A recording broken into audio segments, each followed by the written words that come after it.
Акыркы 3 жылдан бери аймактарды өнүктүрүү мамлекеттик саясаты ишке ашып жатканы баарыбызга маалым. Мамлекеттик саясатты ишке ашырууда өлкөдөгү каржы мекемелери жеңилдетилген насыя саясатын жүргүзүүдө. Негизги максат аймактардагы ишкерлерди колдоо, ата мекендик өндүрүштү жандантуу, каржылоо ишин аткарууда каржылоону аткарып жаткан негизги каржы уюмдарынын бири бул кепилдик фонду. Кече эместин бул жолку чыгарылышында биз кепилдик фондунун ишмердүүлүгү, аймактарды каржылоодогу аткарып жаткан иши, насыя саясаты тууралуу сөз кылабыз. Студияда мен Амантур Шергазиев. Саламатсыздарбы? Биздин суроолорубузга кепилдик фондунун башкармалыгынын төрагасы Малик Абакиров жооп берет.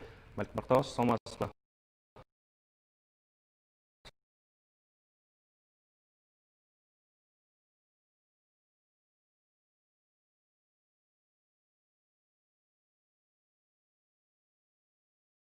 Жылдын статистикасына токтолсоңуз, багы өткөн жылдардыкы менен салыштырмалуу, маселен 2019 жылы канча гарантия берилди, 2020 жылдын мына ушул 8 айлыгында канча гарантия берилди? Анан акырындан маегибизди баштайлы.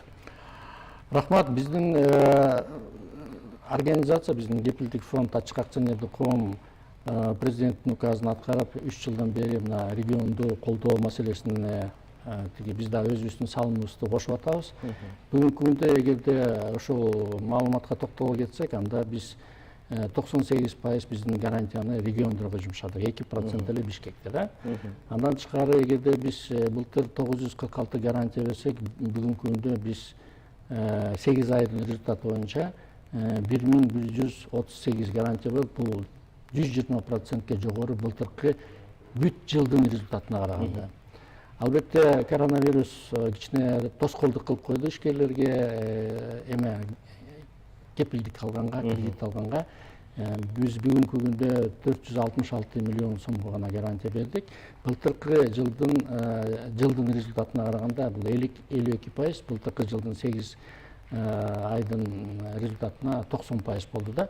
Биз ойлоп атабыз, азыр мына августтун экинчи бөлүгүндө жана сентябрда кичине ситуация оңолду, мына коронавирустун влияниясы азайып, жылдан күндөн күнгө аз болуп атат ооругандарчы.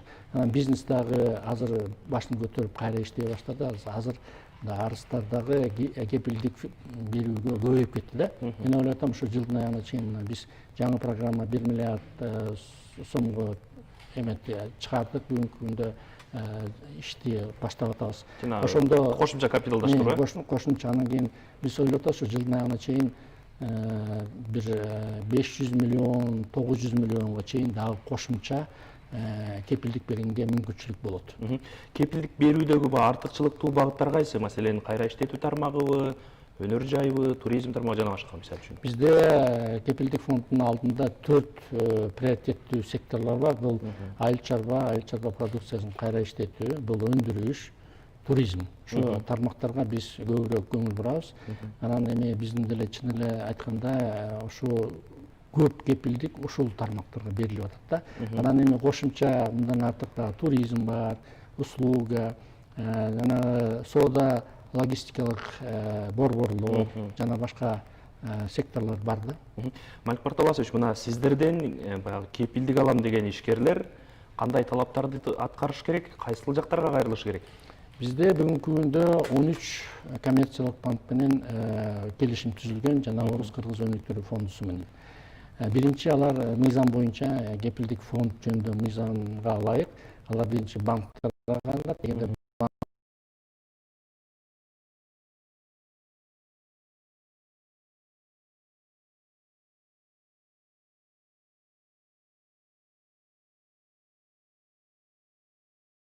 берип, ишкерлерге жардам берип атабыз да. Ошон үчүн банк аркылуу бизге кайрылышат да. Маселен, ушул сиздерден баягы кепилдик алып, ишин жүргүзүп жаткан, экспортко өндүргөн продукциясын жөнөтүп жаткан ишканалар барбы? Ооба, бизде мен статистика боюнча 30% биз экспортко чыгарып аткан компанияны колдоп берип атабыз. Андан тышкары бүт эле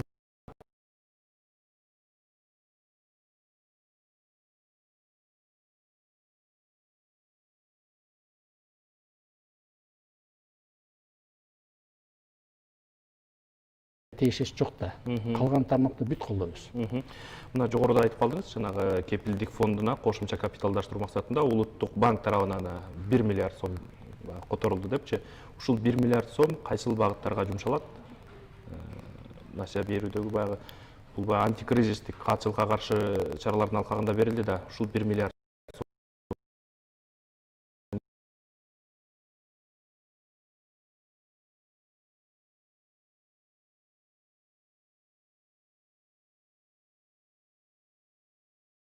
Программа ошо ишкерлерди колдоо программасын иштеп чыгып бекиттик. Муну болсо биз ишкерлерге банк аркылуу кепилдик берип,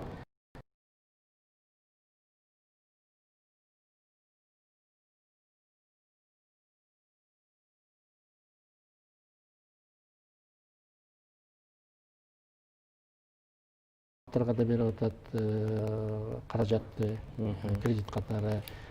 Каржы министрлиги да берип атат. Өткөн жумада эле министрдин орун басары айтып кетти, ошо бүгүнкү күндөн баштап дагы аукцион өткөзүш деп.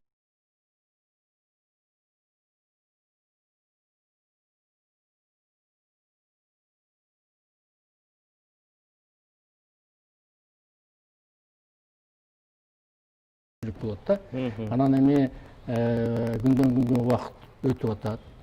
Биз ошо тиги аукционду бүтпөй эле пилотный проектти жасап, банктар менен иштешип келатабыз. Ошо жана биздин требованиялар алардындай да 60 айга чейин кредит берилиш керек. 10 миллион сомдон жогору болбош керек. Биз 5 миллион анда максимальный сумма гарантия бере алабыз. Анан насыянын проценти 10%-тан жогору болбош керек. Ошол себептен биз пилоттук проект менен бүгүнкү күндө 15 миллион сом ушул программа 1 миллиард сомдун программасында бүгүнкү күндө берилди. Банктар болсо 35 миллион сом кредит беришти. Бул эми биздин иштеп аткан Айылбанк, РСК, Бакай банк жана KCB банк аркылуу берилди. Мен ойлоп атам, аукционго чейин, аукцион бүткөнчө биз ошо пилоттук аукцион башталганча биз пилоттук проектти иштесебиз, анын көлөмү бир 50-70 миллионго чейин жетет болуш керек. Андан кийин аукциондун режими менен иштейбиз. Биздин 13 банктын мен ойлоп атам бир 8-10 банкы бизге кошулуп ушул программаны иштеткенге жардам берет да. Малик Бартабаш, мына ушу 6 айдан бери, 7 айдан бери өкүм сүрүп аткан пандемия баягы саламаттыкты сактоо тармагына да туңгуюкка кептебестен ушу биздин ишкер чөйрөнү дагы бир топ кыйынчылыктарга алып келди. Маселен, экспортко иштегендер баягы чек аранын жабылышынан улам экспортко чыга албай калды.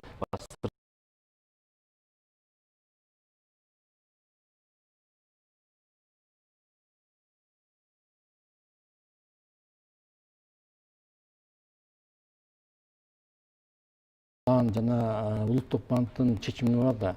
Колдон келсе ишкерлерге эгерде кыйынчылыкка алар келип калса, анда кредитти реструктуризация кылгыла дегенчи. Биз болсо өзүбүздүн кепилдик берилген клиенттерден арыз түшсө, 200 ишкерлерден жогору арыз түштү. Биз да алардын кепилдигин кредитин реструктуризация кылып узатып бердик. Суммасы 200-250 миллиондон жогору болду. Бул бир деп койгула. Экинчиден биз жанагы эле өзүбүздүн берип аткан жардамды берип атабыз, бизнес план түзүп берип атабыз. Ишкерлерге жеңилдетилген кредитти алып бергенге банктар менен макулдашып атабыз. Банктан өтсө бизге келсе жардам берип атабыз. Анан биз да өз тараптан дагы ушул убакытта жанагы маска чыгарган компанияны АКБ Кыргызстан менен колдоп, аябай жакшы компания иштеп, ал дагы импортты жаап салды да, сырттан алып келбестен валютный резервди, ресурсту колдоп, сактап калып, анан ишти улантып атат. Андан тышкары биз дагы өндүрүштү колдоп эле келатабыз. Мына быйыл биз 4 жаңы компанияны ачтык, жардам берипчи биз тараптан. Анан ушул тармакта иштейт, биз дагы улантып беребиз да. Жанагы кошумча капиталдаштыруу маселесине кайра кайрылгым келип турат. Мына мындан бери 2-3 күн мурда Жогорку Кеңеш жанагы сырттан насыя алуу боюнча $100 миллион насыя алуу боюнча келишимди карады эле. Ошонун бир бөлүгү сиздерге келмек болуш керек.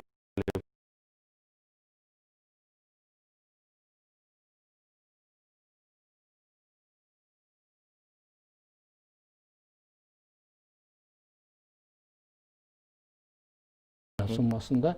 Экинчиси ошо кепилдик фондко $24 миллион берилет. Бүгүнкү күндө мына 3-сентябрда Жогорку Кеңеш аркылуу ратификация өттү. Азыр биз Каржы министрлиги боюнча Каржы министрлиги менен бирге сүйлөшүп атабыз, кайсы условия менен иштетели депчи.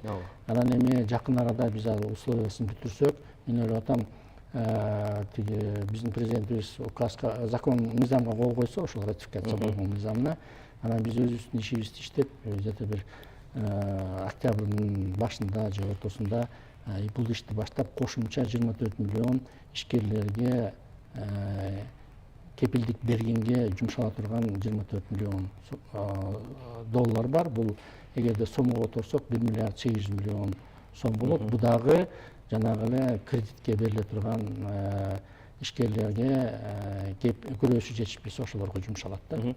Мына Малик Бартабасович өлкө башчысы дагы ушу пандемиянын шарт талаптары шарт бир аз жеңилдегенден баштап аймактарга болгон сапарларды улантып атат да. Анан аймактарга болгон сапарларында ушу өндүрүш ишканалары менен орто жана чакан бизнес субъектилеринин иши менен таанышып атат.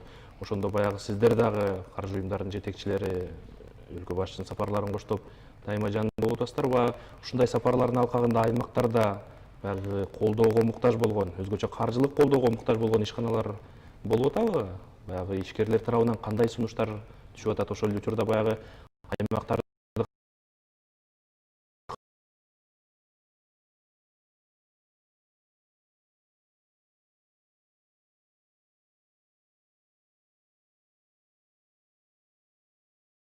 продукциясын кайра иштетүү, бул сүт, жүн, тери, балык эмесичи тармагын колдоо боюнчачы. Анан мына Орус Кыргыз өнүктүрүү фондусу, Айлбанк, РСК, кепилдик фонд өзүбүздүн финансылык ресурстарды ошол жака жумшап атабыз. Биргелешип же болбосо өзүбүздүн колубуздан келген проекттерди өзүбүз колдоп атабыз. Анан эми ойлоп атабыз, мына акыркы убакта биз мына Нарында да болдук, Чүй областында да болдук, жана башка региондордо болуп биз ишкерлерди колдоп атабыз. Менин оюмча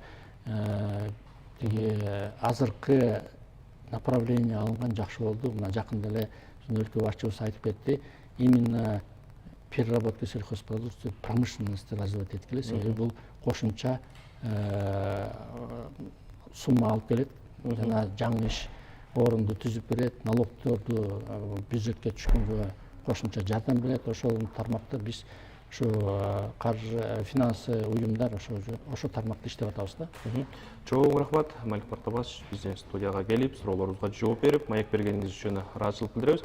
Аймактарды каржылоодогу, мамлекеттик саясатты ишке ашыруудагы ишиңиздерге ийгилик каалайбыз.